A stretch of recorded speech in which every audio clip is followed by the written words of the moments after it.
और 15 मार्च को आपको बताया कि धामी सरकार जो है वो बजट पेश करेगी। बजट को लेकर किसानों, व्यापारियों और युवाओं में तमाम उम्मीदें हैं।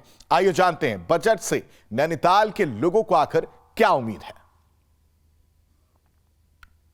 इस बार के हमारे बजट से हमारी उम्मीद है कि थोड़ा बजट इस बार जो है नवयुवाओं को देखते हुए थोड़ा रोजगार परक दृष्टिकोण अपनाते हुए इसमें रोजगारों के अवसर को बढ़ाया जाए। मानना है कि जीएसटी के रेट जो बहुत ज़्यादा व्यावहारिक हैं उन पर समानता होनी चाहिए और कम से कम होने चाहिए। इसके साथ ही पेट्रोल डीजल पे भी जो लगातार दाम बढ़ते जा रहे हैं, उसके बाद कई सरकारों ने पेट्रोल डीजल पे अपने स्टेट पे टैक्स कम किया, लेकिन उत्तराखंड की सरकार ने टैक्स कम नहीं किया। उत्तराखंड की सरकार द्वारा इन पर भी राहत दी जानी चाहिए। टोटल बजट का एलोकेशन पर्यटन की ओर नहीं है, तो इसकी ओर ध्यान देने की बात है। आज हमारा राज्य जीएसटी कलेक्शन में 6ठे नंबर पे आया हुआ है इस साल, और उसके बावजूद इस 6ठे नंबर पे लाने पे पर्यटन का बहुत बड़ा हाथ है। इस समय जैसे आप देख रहे हैं कि महंगाई बहुत बढ़ चुकी है, हम लोग जॉब अपॉर्चुनिटीज़ बहुत कम हो चुकी है, सरकारी जॉब्स निकले हैं, हमारे बेरोजगार घूम रहे हैं। हर बारी वैकेंसीज निकलती हैं, उसके बाद वो कैंसिल हो जाती हैं। कभी कहीं धांधली हो रही है, कहीं कुछ हो रहा है, पेपर्स लीक हो जा रहे हैं, बड़ी परेशानियाँ आएंगी। पेट्रोल इतना महंगा हो गया, किराया बढ़ चुका है हर चीज़ का। हम चाहते हैं कि कुछ जॉब अपॉर्चुनिटीज़ बढ़ें और थोड़ा सा महंगाई को कम करें। और अपडेट के लिए सीधा रुख करते हैं अपने संवाददाता किशोर रावत का। किशोर, क्या कुछ अपडेट वहां से निकल कर आ रहा है? राज्यपाल का अभिभाषण चल रहा है, अभी वहां से क्या अपडेट आ रहा है? देखिए 11 बजे अभी राज्यपाल का अभिभाषण शुरू हुआ था और ठीक 11 बजे जब शुरू हुआ उसके बाद विपक्ष ने लगातार हंगामा किया। करीबन 1 घंटे यानी 12 बजे तक राज्यपाल का अभिभाषण चला। इस दौरान राज्य सरकार की जो योजनाएं हैं, जो पुरानी योजनाएं उनमें किस तरीके से काम हुआ है और जो नई योजनाएं हैं, रोड मैप है अगले 1 साल के लिए किस तरीके से राज्य विकास करेगा, उसका पूरा लेखा जोखा इस अभिभाषण में दिया गया। राज्यपाल ने खुद कहा कि इस अभिभाषण में बहुत सारी ऐसी चीज़ें हैं, बहुत नई चीज़ें ऐसी है जिससे राज्य पूरे देश में नंबर 1, नंबर 2 या नंबर 3 की पोजीशन में दिख रहा है।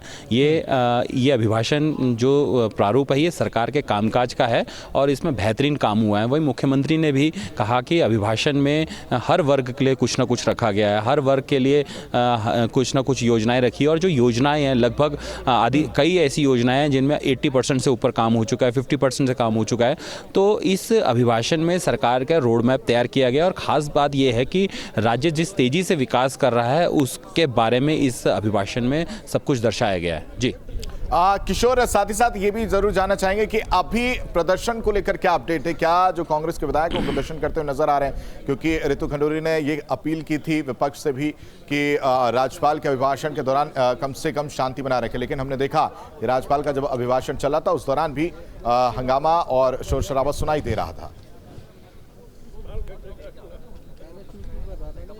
बिल्कुल 11 बजे जब अभिभाषण शुरू हुआ तो विपक्ष ने लगातार हंगामा किया और उससे पहले जब गार्ड ऑफ ऑनर दिया जाता राज्यपाल को, वहाँ पे भी विपक्ष विधानसभा के जो गेट है वहाँ पर वो अपनी मांगों को लेके, जो उनकी 8-9 मांगे हैं जिसमें अंकिता हत्याकांड, वीवीआईपी कौन था, इसके साथ लाठीचार्ज पर जांच, परीक्षाओं में धांधली पर जांच, तो ऐसे मामले थे जिस पे विपक्ष लगातार हंगामा कर रहा था। और जब सदन में अभिभाषण पढ़ा जा रहा था राज्यपाल द्वारा तो उस समय विपक्ष लगातार हंगामा कर रहा था। अब ऐसे में सबसे महत्वपूर्ण ये रहा कि विपक्ष, क्योंकि अब 3 बजे तक के लिए स्थगित हो गया है, 3 बजे विधानसभा अध्यक्ष पारण करेगी यानी राज्यपाल के अभिभाषण को विधानसभा में पढ़ेगी, लेकिन विपक्ष इस बात पर रहा हुआ था कि जो उनकी मांगे है सरकार उन पर बात करे।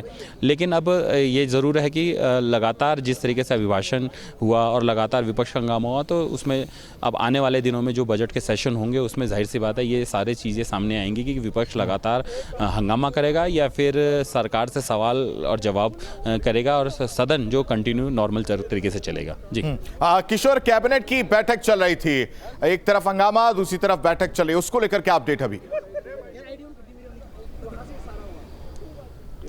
देखिए कैबिनेट की बैठक अभी भी चल रही है और महत्वपूर्ण यह है कि उसमें आबकारी नीति जो बजट पेश किया जाना है उसको लेकर सारी चीज़ें सामने आएंगी। तो अभी भी फिलहाल कैबिनेट बैठक चल रही है, जो सबसे अभी फिलहाल जो अपडेट है। जी किशोर, अगर कल की बात करें, कल की क्या तस्वीर रहने वाली है? कल क्या कुछ रहने वाला है? देखिए, कल जो अभिभाषण पर चर्चा की जाएगी, जो क्वेश्चन आवर चलता है, क्वेश्चन पूछे जाएंगे विधायकों द्वारा जो उन्होंने क्वेश्चन लगाए हैं। इसके साथ ही विपक्ष जिस तरीके से अपने मुद्दों को लेकर सदन में सरकार को घेरेगा, तो तमाम ऐसी चीज़ें यानी जो अगले दिन का कामकाज है वो जिस तरीके से चलता है उसी तरीके से चलेगा। लेकिन विपक्ष के जो सवाल है, अभिभाषण पर चर्चा है, वो सारी चीज़ें रहेंगी इसमें। अभिभाषण की अगर बात करें किशोर, तो राज्यपाल के अभिभाषण की वो कौन सी मुख्य बातें थी जिस पर सबसे ज्यादा फोकस करते हुए राज्यपाल ने वो बातों को डिफाइन किया, बताया कि इस जगह पर जो सरकार है वो विकास की ओर चलती हुई नजर आ रही है? देखिए, सभी योजनाओं में, चाहे वो पंचायत की योजना है, कृषि की योजना है, महिला बाल विकास की योजना है, युवाओं की योजना है, रोजगार को लेकर योजना है, पेयजल की योजना है, सिंचाई की योजना है, ये तमाम ऐसी योजनाएं थी जिनको लगातार सरकार ने सदन में बताया गया, राज्यपाल द्वारा जो अभिभाषण पढ़ा गया, तो इसमें तमाम ऐसे मुद्दे थे जिससे साफ लग रहा था कि सरकार अपना अगला रोड मैप तैयार कर रही है और जो पुराने काम थे उसको किस तरीके से काम हुआ उसके बारे में यहाँ पर चीज़ें बताई गई है। जी ठीक है किशोर, तमाम जानकारी देने के लिए आपका बेहद शुक्रिया।